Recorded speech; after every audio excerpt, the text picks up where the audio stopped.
السلام علیکم ورحمۃ اللہ وبرکاتہ۔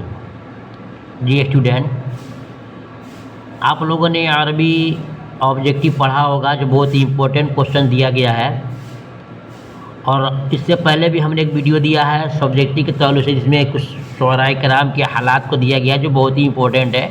آج پڑھیں گے صاحب مقامات کے حالات، جو کہ بہت ہی امپورٹنٹ ہے۔ امتحان میں آپ سے 5 نمبر کے کوشچن یہ پوچھے جاتے ہیں۔ آئیے دیکھتے ہیں۔ آپ کو اس میں ہم آبجیکٹیو کوشچن نکال کر دکھائیں گے، اور اس کے علاوہ سبجیکٹیو تو آپ کے لیے ہے ہی ہے، آپ کو اس کو رٹنا ہوگا، اس کو یاد کرنا ہوگا، امتحان میں پوچھا جاتا ہے۔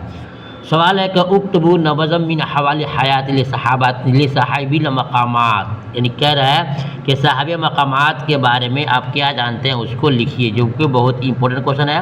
تو آپ کے 4 نمبر کے کوشچن یہ پوچھے جاتے ہیں۔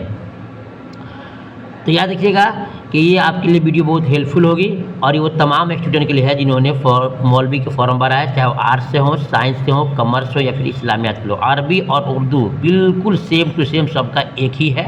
چلیے جواب لکھیں گے۔ ابو الفضل بدیع الزماں احمد بن حسین ہمدان میں پیدا ہوئے۔ پوچھ رہا ہے کہ صاحب مقامات کی پیدائش کہاں ہوئی، ان کا اصل نام کیا ہے، بتائیں گے۔ ابو الفضل بدیع الزماں احمد بن حسین ہمدان، یہ ہمدان میں پیدا ہوئے ہیں، ان کو ہمدانی بولتے ہیں، اور وہیں پرورش پا کر بڑھے۔ انہوں نے فارسی عربی دونوں زبانوں میں علم حاصل کیا۔ ہمدان میں کوئی ایسا ادیب نہ چھوڑا جس کا تمام علم حاصل نہ کر لیا ہو۔ بڑے علم کی کیڑا تھے، علم کے شوقین تھے، انہوں نے ہر شخص سے علم حاصل کیا۔ لکھا جس کا تمام علم حاصل نہ کر لیا ہو۔ پھر ہمدان چھوڑ کر صاحب بن عباد کے پاس چلے گئے، بہت بڑے مشہور یہ جانکار تھے، ان کے پاس چلے گئے۔ ان کے علوم احسانات سے ترقی پائی۔ بعد ازاں یعنی اس کے بعد جرجان کا رخ کیا، جرجان کا ایک جگہ کا نام ہے، اور اکناف و اسماعیلیہ میں رہے۔ خود کو ابو سعید محمد بن منصور کی خدمت میں وقف کر دیا۔ بہت بڑے شاعر ہیں، بہت بڑے ادیب ہیں، ان کے کیا کیا، اپنی تمام زندگی کو ان کے سامنے وقف کر دیا۔ پھر اس کے بعد 382 ہجری میں نیشا پور گئے، جہاں ان کے خداداد صلاحیت کا جوہر آشکارا ہوئے اور لوگوں میں عام شہرت ہو گئی۔ وہاں انہوں نے 400 مقامات لکھوائے۔ پوچھ سکتا ہے امتحان میں کہ صاحب مقامات نے کتنے مقامات لکھوائے ہیں، تو بتائیں گے کہ 400 مقامات۔ کتنے؟ 400 مقامات لکھوائے۔ پھر ابو بکر سے مناظرہ کرنے میں مشغول ہو گئے، جو ان سے زیادہ سن رسیدہ اور نامور تھے، یعنی کہ جو ان سے ابو بکر تھے وہ بہت زیادہ ان سے عمر دراز تھے اور بہت مشہور تھے۔ سن رسیدہ مطلب عمر دراز تھے، اور نامور بھی بہت مشہور تھے۔ کچھ لوگوں نے انہیں غالب بتایا، کچھ نے انہیں بدی کو ان کی جوانی اور خوش بیانی سے نیز خود نمائی کی ضرورت نے مدد بہم پہنچائی۔ چنانچہ وہ خارزنی پر اس قدر نمایاں فوقیت لے گئے کہ اس کی وجہ سے مرادر سائیں ان کی شہرت عام ہو گئی۔ فوقیت لے گئے، اس کی وجہ سے مراد رسائی ان کی شہرت عام ہو گئی اور عزت بڑھ گئی۔ ادھر ان کے حریف نے داعی اجل کو لبیک کہا، یعنی کہ جو ان کے حریف تھے ابو بکر، ان کا انتقال ہو گیا۔ داعی اجل کہتے ہیں اللہ کی اس دعوت کو قبول کر لیا، موت کی دعوت کو قبول کر لیا، جس کے باعث ان کے لیے میدان صاف اور سازگار ہو گیا۔ پھر وہ ایران کے عمرا سے مدد مانگتے ہوئے شہر بشہر پھرتے رہے، اور بالآخر ہرات میں مستقل قیام پذیر ہوئے۔ پوچھ سکتا ہے کہ صاحب مقامات مستقل طور پر کہاں قیام فرمایا، تو بتائیں گے کہ ہرات میں۔ کیا ہے؟ ہرات میں۔ حتیٰ کہ وہاں کے معززین عمرا میں ان کا شمار ہونے لگا، اور نہایت آسودگی اور خوشحالی سے وہاں زندگی گزاری۔ اور پھر آئے گا آبجیکٹ میں کہ صاحب مقامات کا انتقال کب ہوا، تو بتائیں گے کہ 398 ہجری میں ان کا انتقال ہو گیا، ان کی موت کا سبب بنا۔ وہی ہو گیا آپ کو ان کے صاحب مقامات کے بارے میں ہو گیا۔ اب آتے ہیں علم عروج کیا چیز ہے۔ یہ بہت ہی امپورٹنٹ ہے، یہ آپ کے 2 نمبر 3 نمبر کے کوشچن پوچھے جاتے ہیں۔ علم عروج کسے کہتے ہیں جانیے گا۔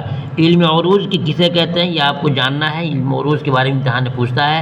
علم عروج کی تعریف کیجیے، اس کے وجہ تسمیہ یعنی کہ اس کے نام رکھنے کا وجہ بتائیے۔ تسمیہ کہتے ہیں نام کو، سنیں گے۔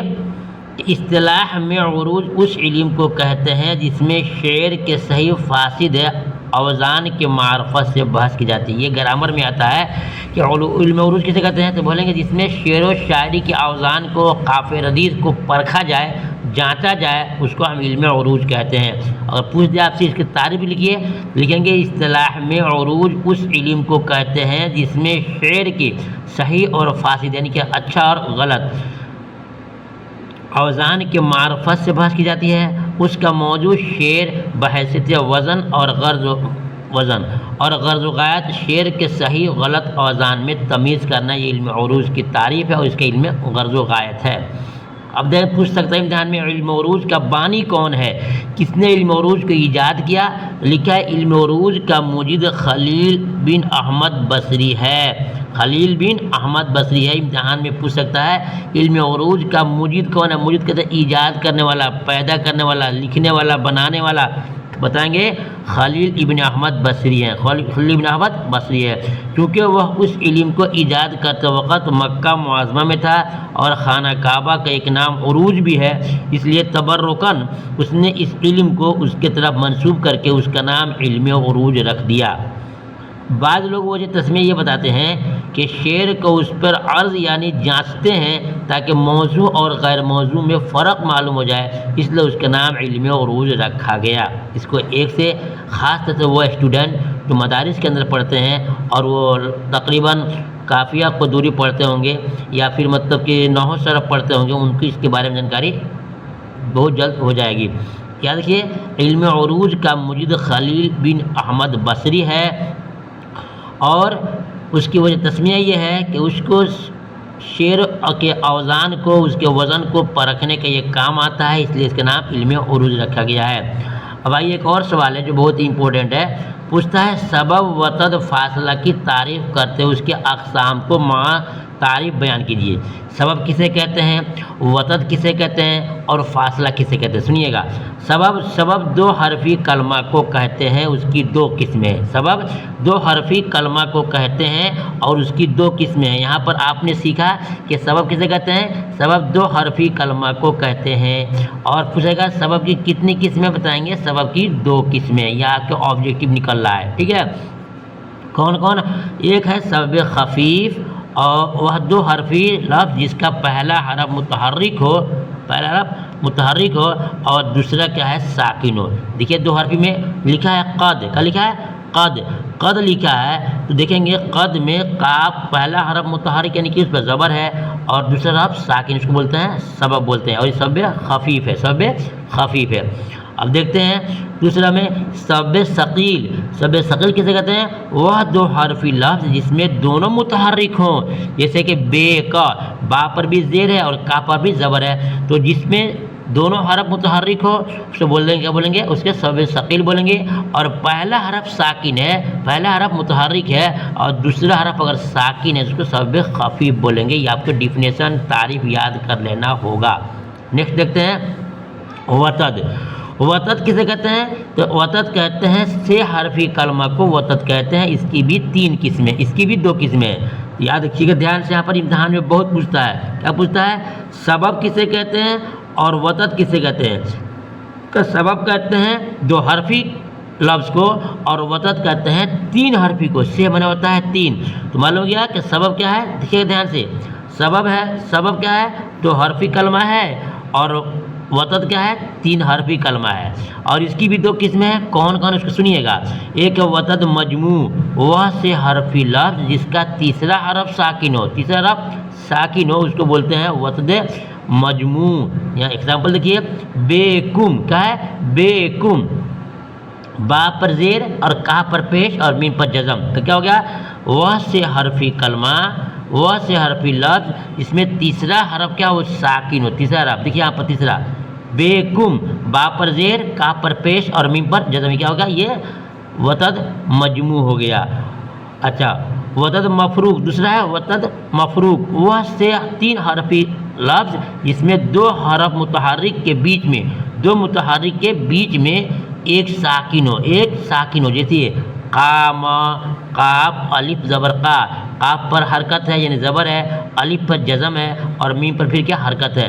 تو 3 حرفی کلمہ جس میں پہلا اور آخری جو ہے حرکت ہو اور بیچ والا ساکن ہو، اس کو بولتے ہیں وتد مفروق. ٹھیک ہے، اوپر والا کیا ہو گیا؟ وہ سے کا حرفی کلمہ لفظ جس کا تیسرا حرف ساکن ہو.